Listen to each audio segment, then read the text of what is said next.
did something, when was the last time that you did something and didn't expect any result? When was the last time that you did something just to do it? Let's take, for example, the last time you did a favor for someone without expecting anything in return. The last time you might have said, I love you to someone without expecting them to say, I love you back. The last time you gave someone a compliment without expecting a compliment back. And then we can move into other scenarios, deeper scenarios, where we might volunteer without any expectation of something back. We might work for a greater good, for the better, and not expect anything back.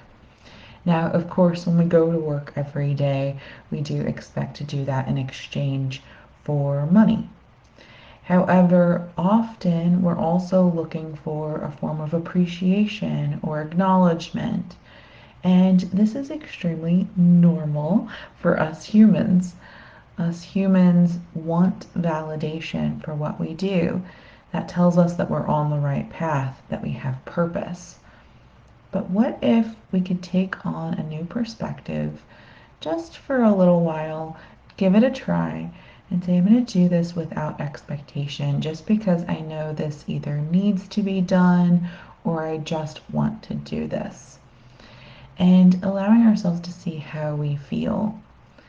In Buddhism and most of Eastern philosophy, there's this quote that says, attachment is the root of all suffering.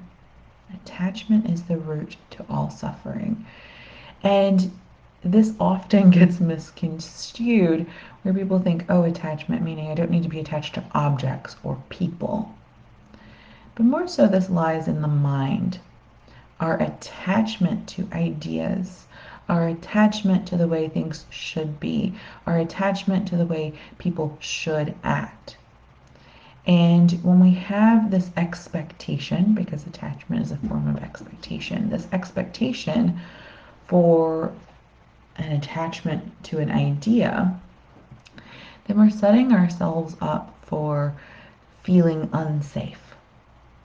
And when we're feeling unsafe, we begin to elicit that stress response, or as I've been calling it, survival mode.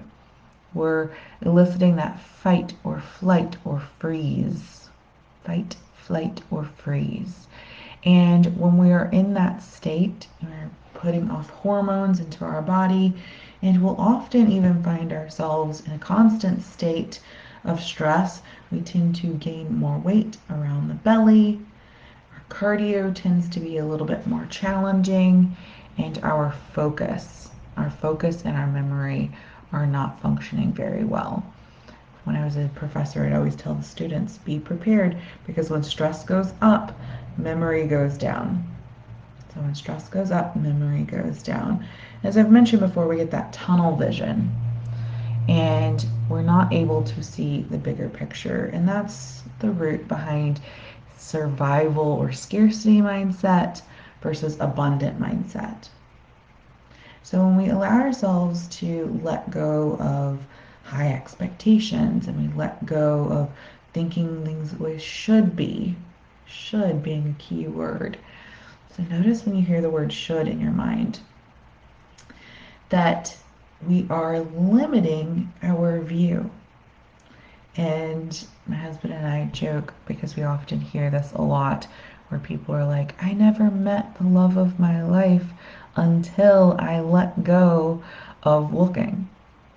I let go of looking. And why? Because there was that stress of I have to find someone, tunnel vision.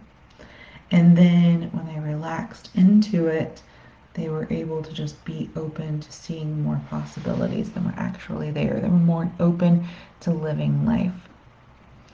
So as we move into these next few days, really trying to become aware now of when we are having expectations and we're like, oh, they should have done it this way, or I wanted it exactly this way. Maybe it's the cleanliness level of the kitchen.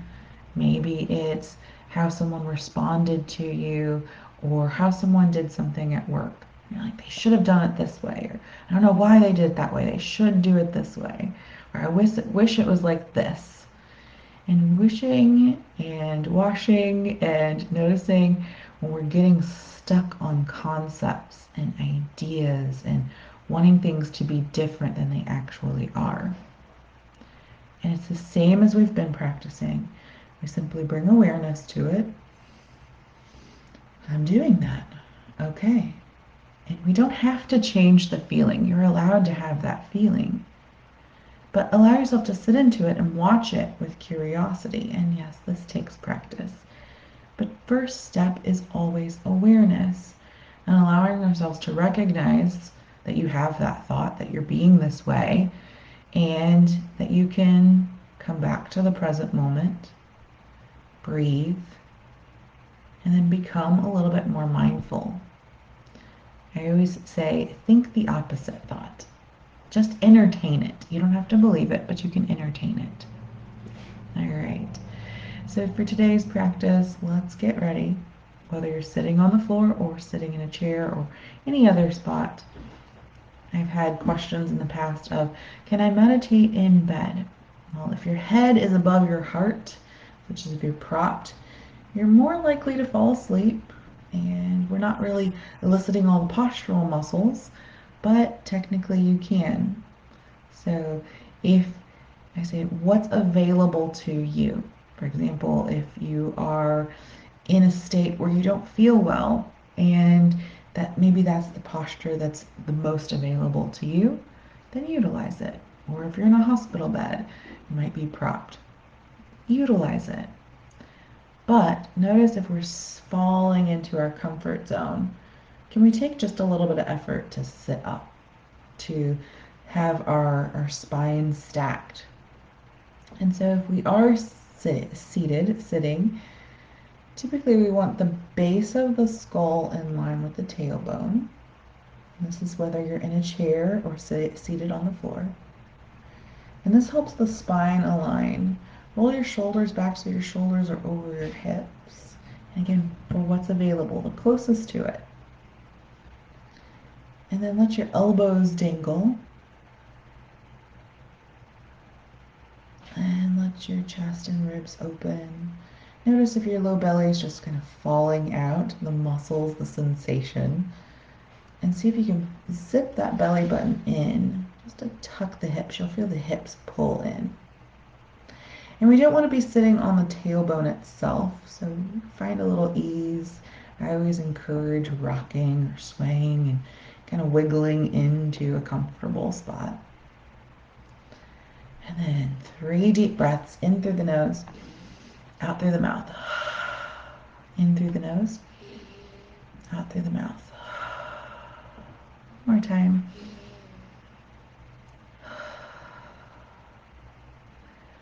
And let's just imagine using our inner imagination. You can close your eyes or look down at one fixed point.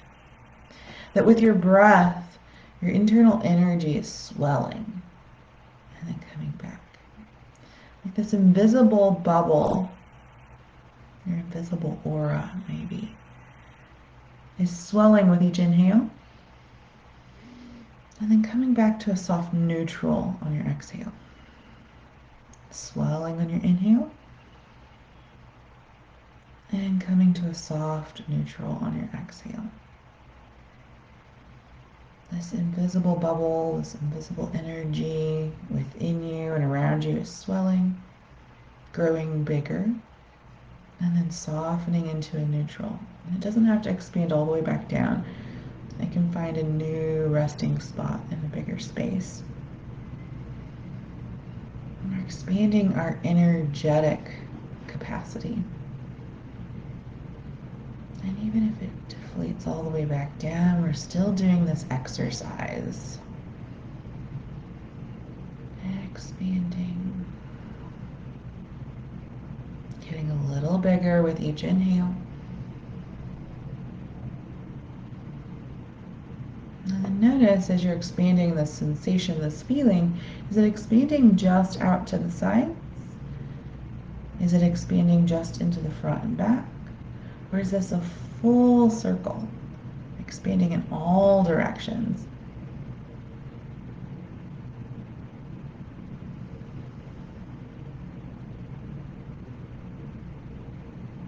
And then just take a moment just to tap into awareness with your breath. Are you still breathing in your chest? Can you take that down to the belly?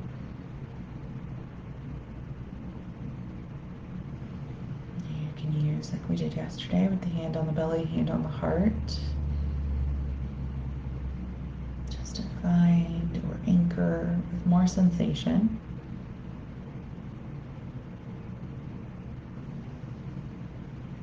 You can utilize the count. These are tools to use to anchor yourself in meditation, or you can just stay with that sensation.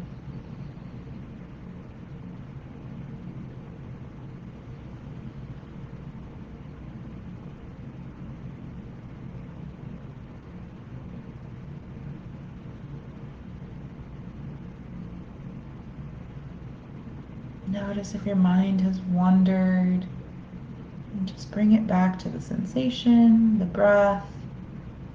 Maybe it's your body sensation, the breath sensation, counting.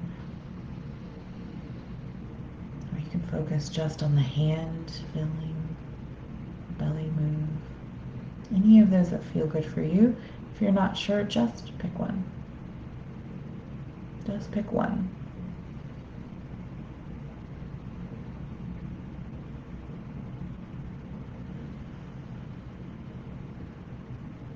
Just here, just now.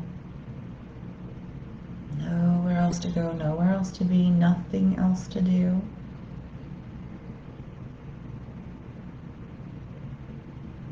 And in this next 10 minutes, you're completely safe.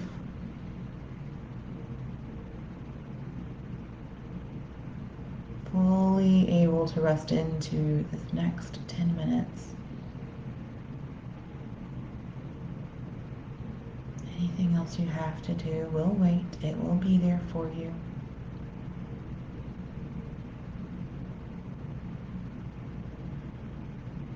Letting go of any expectations that you have of yourself. Letting go of any expectations that you feel others have of you. During our meditation practice, we can set all of that down. Imagine if you had this big armor set that you were carrying or wearing. You take it off, you set it to the side, you allow yourself to practice meditation, and then you can choose to put it back on after meditation. Just for this moment, we are freeing ourselves of any expectations.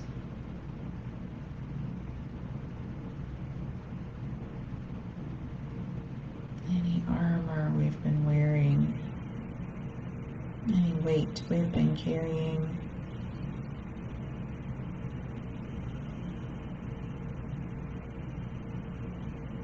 If you'd like, you can switch hands if you had your hand on your chest and hand on your belly.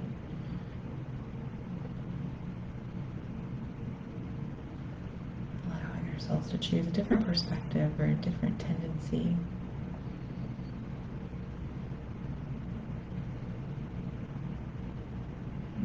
Expanding that breath. Maybe you've hit full expansion and then you're just resting into it, into this space you've created. And if your mind begins to wander, you can simply become aware, bring yourself back to your anchor, and make that your practice today. You can make those deep belly breaths your practice today. You could count your breath as your practice today. Allow yourself to choose one and know that you can choose another any other time for any other practice. But just for this practice, we're going to choose one thing, just one thing, and stick with it. We don't need to explore all of them.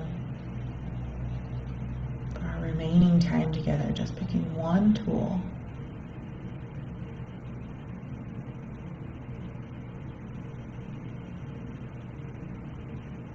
Notice any tension that's crept back into the shoulders. Just let those elbows fall a little heavier. Notice if you've sunken into your posture. If you can bring a comfortable ease, you can always re-wiggle back into your spot. We keep our strength, but we find ease in our strength.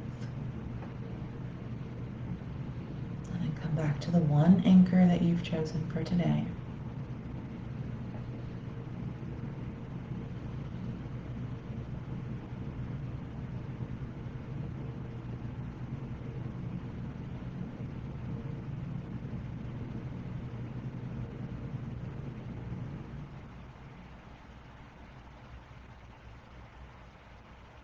Notice any feelings, emotions, or thoughts.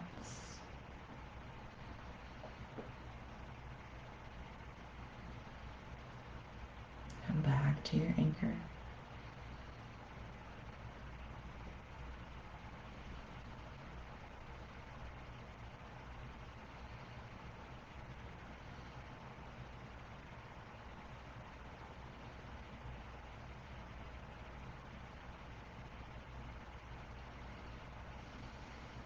Notice if you can breathe a little deeper or lengthen your breath.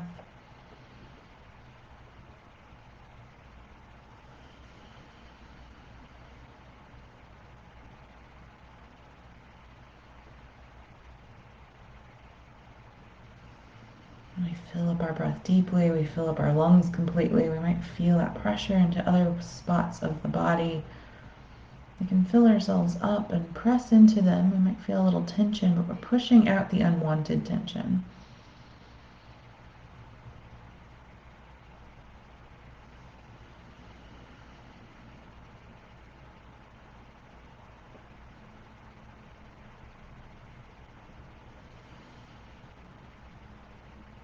And just take a moment to check in with yourself.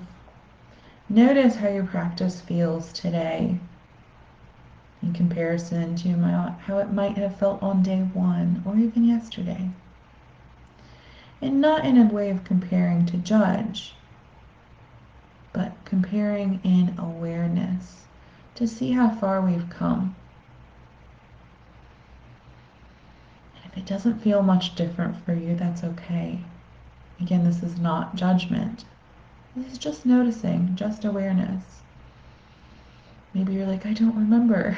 I've been in so much stress response that I cannot even remember that far away. And that is okay too. Allow yourself to sink into this moment. Notice how this moment feels. Notice if maybe even you just feel like you can breathe easier.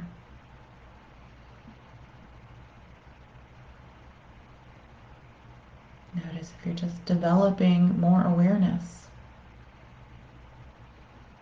Again, we're not judging, we're not comparing, we're not setting an expectation that change should happen.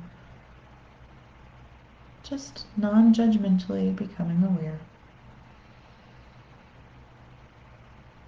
And then we'll settle with our 10 breaths. One breath is an in and an out.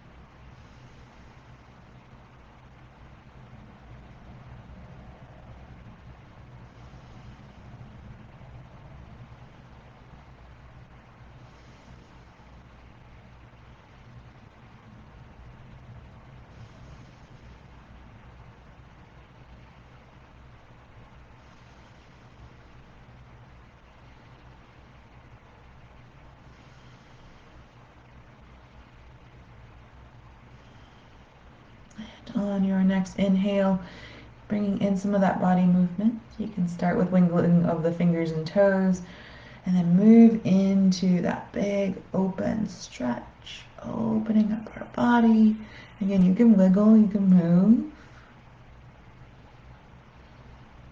And of course, as we move throughout the day, our focus is just to notice those expectations. And I'm going to encourage you within the next remaining days and for the rest of your life to bring more movement into your day. And as we encourage movement and openness and some little wiggles and some smiles, even that's movement, that we're creating this space of openness. We're allowing ourselves to move out of this stuck, should, could, like expectations. And although boundaries are healthy, and boundaries and expectations are different, so I'm not telling you to let go of boundaries or standards, but we're asking to let go of expectations. So boundaries and standards are different. That's how we keep our respect. However, expectations are a little bit more different, and we can dive into that further. So as I encourage more movement into your day, notice if we sing along with music or we allow ourselves to dance even with music. Typically when we're in much of a survival mode, even when our favorite song comes on, our dancing movement might be a little restricted. And we don't feel this ability to open up and let go. So try to encourage yourself to get there. You think of pictures of people being happy, they're dancing, they're open, they're like yelling with their hands up, or they're opening up for a hug. And so we can start to encourage some of that movement because the body encourages the mind just as much as the mind encourages the body. Thank you for joining me on day 6. And I will see you tomorrow for day 7 of our 10-day challenge from surviving to thriving. I'm Izzy Nally. Thank you for joining me today.